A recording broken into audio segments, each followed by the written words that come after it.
بسم اللہ الرحمن الرحیم۔ تو عبد المطلب اور ان لوگوں نے فیصلہ کیا کہ ہم سب پہاڑیوں پر نکل جاتے ہیں، مختلف پہاڑیوں پر نکل جاتے ہیں۔ ان کو امید ہو گئی تھی کہ اب اللہ کا عذاب ہی آئے گا، اللہ اپنے گھر کی اس طرح ہی حفاظت کریں گے، اور اس غرض سے مختلف پہاڑیوں پر چلے گئے۔ مختلف پہاڑیوں پر چلے گئے تو اسی دوران جو ہے ابرہہ جو ہے اس نے تیاری کی، صبح جب ہوئی تیاری کی اس نے کہ حملہ کریں۔ جب تیار ہوا لشکر چلنے لگا تو ہاتھی جو تھا، اس کا جو خاص ہاتھی تھا، اس کو اٹھایا، انہوں نے چلانے کی کوشش کی تو سردار جو جس کو گرفتار کیا تھا انہوں نے، قبیلہ خیثم کے سردار نفیل بن حبیب، اس نے آگے ہو کے ہاتھی کے کان میں کہا کہ تو جہاں سے آیا ہے وہیں صحیح سالم لوٹ جا، کیونکہ تو اس وقت بلد امن والے شہر کے اندر ہے، تو واپس لوٹ جا، ورنہ تو یہاں سے صحیح سالم نہیں جائے گا۔ وہ ہاتھی وہیں پر بیٹھ گیا، اس کو بڑا انہوں نے چلایا، ہاتھی بانوں نے بڑا اس کو اٹھانے کی کوشش کی، چلانے کی کوشش کی، لیکن وہ ٹس سے مس نہ ہوا۔ اس کو بہت مارا بھی انہوں نے، لیکن نہیں، وہ ہلا نہیں۔ پھر اس کے ناک کے اندر آنکرا لوہے کا ڈال کر انہوں نے کھینچنے کی کوشش کی، اس کو بہت اذیت بھی دی، لیکن وہ پھر بھی نہ کھڑا ہوا۔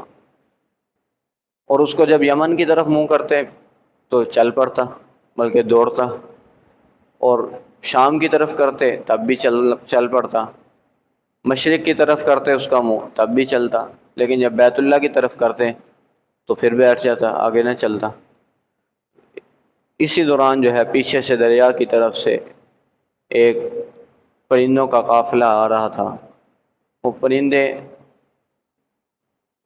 کبوتر جتنے تھے جسم کے لحاظ سے، ان کے پنجے جو تھے وہ سرخ تھے، اور ہر ایک پنجے میں ایک ایک کنکری تھی، ایک ایک کنکری تھی، ایک ایک پتھر تھا چھوٹا سا، اور ایک چونج میں پتھر تھا۔ ایک روایت کے مطابق یہ ہے کہ ان کے دو پنجوں کے اندر دو کنکر تھے، ایک ایک پنجے میں ایک ایک کنکر، اور ایک روایت میں ہے کہ چونج کے اندر بھی تھا، یعنی کہ تین تھے ہر ایک پرندے کے پاس، تین کنکر تھے ایک پرندے کے پاس۔ ایک روایت کے مطابق دو کنکر، ایک روایت کے مطابق تین کنکر۔ بہرحال وہ اس لشکر کے اوپر چھا گئے، اس لشکر کے اوپر آئے، اللہ کے حکم سے انہوں نے وہ کنکر پھینکنے شروع کیے۔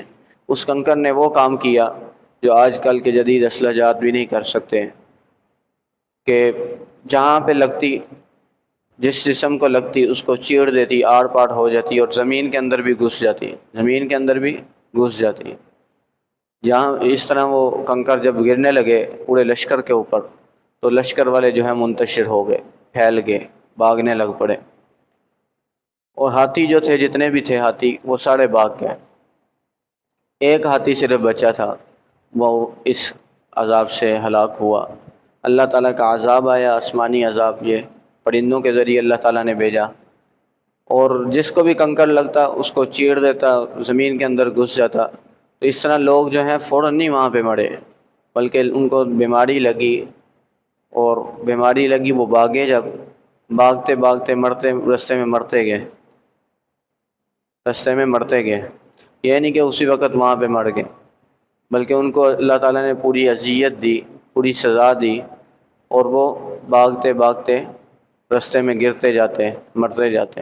اور ان کا جو فوجی کمانڈر تھا، جو کمانڈ کر رہا تھا، قیادت کر رہا تھا، ابرہہ، جو یمن کا گورنر تھا، اس کو بھی اللہ تعالیٰ نے، اس کا انجام بھی برا کرنا تھا، تو اس کو اس کنکر کی وجہ سے ایک بیماری لگ گئی۔ وہ بیماری کیا تھی کہ اس کا جسم گلنے سڑنے لگ پڑا، پگھلنے لگ پڑا۔ اس کو جب یمن کے میرے خیال سے دارالحکومت صنعاء شہر ہے، وہاں پہ جب پہنچے تو اس کا انتقال اس وقت ہوا۔ وہ انتقال کیا ہوا، اس کا سارا جسم ہی پگھل گیا، ہر جوڑ جو ہے اس کا پگھلنے لگ پڑا تھا، ادھر سے جب گیا وہ ادھر جا کے بالکل ختم ہو گیا۔ تو یہ اس کا انجام ہوا۔ اسی کے بارے میں اللہ تعالیٰ نے فرمایا کہ علم تر کیف فعل ربک باصحاب الفیل، کیا نہیں دیکھا آپ نے کہ کیسا کیا آپ کے رب نے ہاتھی والوں کے ساتھ۔ اب یہاں پہ ان لشکر میں سے 2 ہاتھی بان تھے، وہ بچ گئے تھے۔ ایک روایت میں آتا ہے کہ وہ بچ گئے تھے، مکہ مکرمہ میں ہی رہ گئے تھے، لیکن ان کے اوپر عذاب کیسا تھا کہ وہ گنگے اور بہرے ہو گئے تھے، اندھے اور بہرے ہو گئے تھے، اندھے اور بہرے ہو گئے تھے، اور وہ فقیر بنے پھرتے تھے، وہاں پہ مانگتے تھے مکہ مکرمہ کے اندر۔ یہ ان کو عذاب ملا۔ آپ صلی اللہ علیہ وسلم کی ولادت سے قبل یہ ہوا، بلکہ ولادت والے سال ہوا، لیکن آپ صلی اللہ علیہ وسلم کی ولادت سے قبل یہ واقعہ پیش آیا۔ تو پھر آپ صلی اللہ علیہ وسلم کو کیوں کہا جا رہا ہے کہ الم تر کیف فعل ربک باصحاب الفیل، کیا نہیں دیکھا آپ نے کہ کیسا کیا آپ کے رب نے ہاتھی والوں کے ساتھ؟ آپ صلی اللہ علیہ وسلم نے تو یہ واقعہ دیکھا ہی نہیں، آپ صلی اللہ علیہ وسلم کی ولادت سے قبل ہو رہی ہے، تو اللہ تعالیٰ آپ صلی اللہ علیہ وسلم کو کیوں کہہ رہے ہیں کہ آپ نے نہیں دیکھا کہ کیسا کیا آپ کے رب نے ایسا؟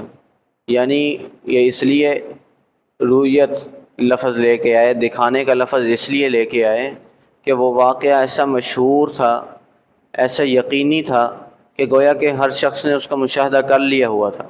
اس لیے آپ صلی اللہ علیہ وسلم کو بھی یہی کہا جا رہا ہے کہ کیا آپ نے نہیں دیکھا، یعنی آپ کو یہ بات معلوم نہیں ہوئی کہ کیسا کیا آپ کے رب نے اصحاب فیل کے ساتھ، کہ واقعہ مشہور تھا، لوگوں کو پتہ تھا، کئی لوگوں نے دیکھا تھا، انہوں نے آگے بتایا ہوا تھا، وہ ایسا یقینی واقعہ تھا، اس کے بارے میں اللہ تعالیٰ کہنے کہ نہیں دیکھا آپ نے کیسا کیا آپ کے رب نے ہاتھی والوں کے ساتھ۔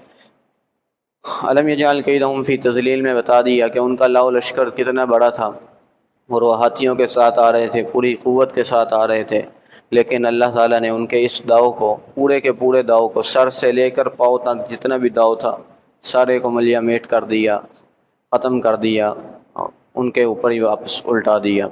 وَأَرْسَلَ عَلَيْهِمْ طَيْرًا أَبَابِيلَ، اس کے اندر آسمانی عذاب کا ذکر ہے، جو پرندے اللہ تعالیٰ نے بھیجے، ان کا ذکر ہے کہ وہ پرندے اللہ تعالیٰ نے بھیجے۔ وہ پرندے روایت میں آتا ہے کہ ایسے پرندے پہلے کبھی کسی نے نہیں دیکھے تھے، وہ مخصوص پرندے تھے، اور ان کا جسم جو ہے کبوتر جتنا تھا، وہ خاص بڑے پرندے نہیں تھے۔ ترمیہم بحجارۃ من سجیل، وہ ان پر پتھر پھینکتے تھے کنکر سے۔ سجیل کہتے ہیں کہ سنگ گل کو، گل کہتے ہیں مٹی کو، سنگ کہتے ہیں پتھر کو، یعنی مٹی کے پتھر تھے چھوٹے چھوٹے۔ وہ جو پتھر برسائے گئے ان کے اوپر، وہ بھی بذات خود کوئی قوت والے نہیں تھے، مضبوط نہیں تھے، بلکہ گیلی مٹی کے جو پتھر نہیں ہوتے وہ تھے، لیکن اللہ کے حکم سے انہوں نے اتنا بڑا کام کیا جو آج کل گولی وغیرہ بھی نہیں کر سکتی، وہ کام کیا صرف گیلی مٹی کے پتھروں نے یہ کام کیا۔ فجعلہم کعصف مأکول، اب عصف کہتے ہیں بوسے کو، بوسا جو ہوتا ہے وہ پہلے ہی تنکے ہوتے ہیں، منتشر ہوئے ہوتے ہیں تنکے، اور اگر اس کو کھا لے کوئی جانور، معقول کہا جا رہا ہے کھائے ہوئے، اگر اس کو جانور اس کے اندر سے کچھ چن چن کے کھا لے تو اس کو کچھ بھی نہیں بچتا، وہ جو تنکے ہوتے ہیں وہ بھی نہیں بچتے، بالکل بوسا سا بچ جاتا ہے۔ تو کھائے ہوئے بوسے کی طرح ہو گئے یہ لشکر، یعنی اتنی قوت والا لشکر تھا، تو اللہ تعالیٰ نے ان کا کیا انجام کیا کہ یہ اس طرح ہو گئے کہ کھائے ہوئے بوسے کی طرح ہو گئے۔ صرف بوسا بھی نہیں، اس بوسے کے اندر سے بھی جانور نے جس طرح کھا نہیں لیا ہوتا، پیچھے جو بچتا ہے، ان کا انجام اس طرح ہوا، اتنی قوت والے تھے اور ان کو اللہ تعالیٰ نے اس طرح بنا دیا۔ سورۃ الفیل کے اندر یہی اصحاب فیل کا واقعہ تھا۔ اسی وجہ سے، اسی واقعہ کی وجہ سے قریش والوں کی عزت اور احترام عرب کے دوسرے قبائل میں، دوسرے لوگوں کے دلوں میں پیوست ہو گئی۔ اسی کا ہی آگے سورہ قریش میں ذکر کیا گیا، جس کی تفسیر گزر چکی ہے۔ تو اس لیے قریش والوں کو کوئی کچھ نہیں کہتا تھا، جب وہ سفر کرتے وہ امن والے تھے، ہر جگہ پہ جہاں پہ بھی جاتے تھے۔ وما علینا الا البلاغ المبین۔